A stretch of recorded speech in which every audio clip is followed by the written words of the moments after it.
Ξεπερνώντας την οικογενειακή ρήξη που προκάλεσε ο εκούσιος τραυματισμός του από τη μητέρα του, ο Ήφαιστος ζει σήμερα με τους γονείς του και τη σύζυγό του Αφροδίτη. Η άρνησή του όμως να ακολουθήσει τη στρωμένη δουλειά του πατέρα του στη ΔΕΗ έχει δημιουργήσει τριβές στο ζευγάρι, κάνοντας την Αφροδίτη να στραφεί για παρηγοριά στο γουνιάδο της. Ο Ήφαιστος φέρεται παράξενα.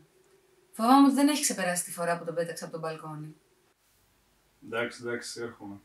Έλα, bye. Τι έγινε? Πάω στο συνεργείο. Ποια ώρα? Σπάσαμε από το ρετορμί.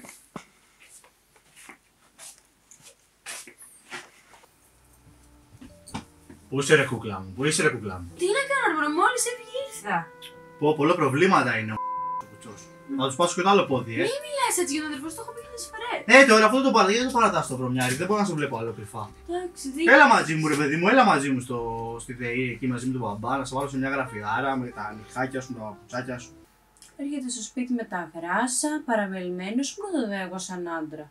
Ενώ ο Άρης μπορεί να είναι λίγο οξύθυμος, αλλά... Εντάξει, άστα τώρα αυτά. Θα πάμε σπίτι. Τελείς. Τι έγινε, ρε?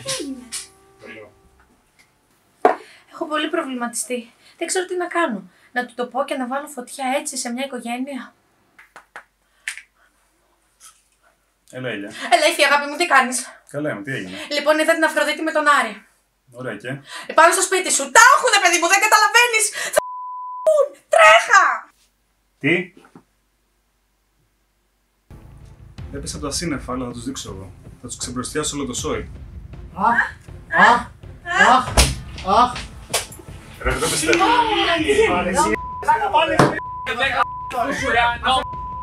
Ναι, ντροπή της οικογενείας.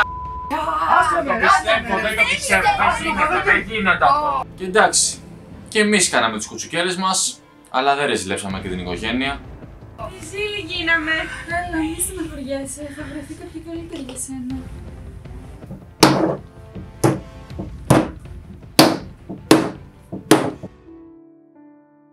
Δεν περνάνε κουτσός και άσχημος. Για μένα μετράει εσωτερικός κόσμος. Και πιάνει και τα χέρια του.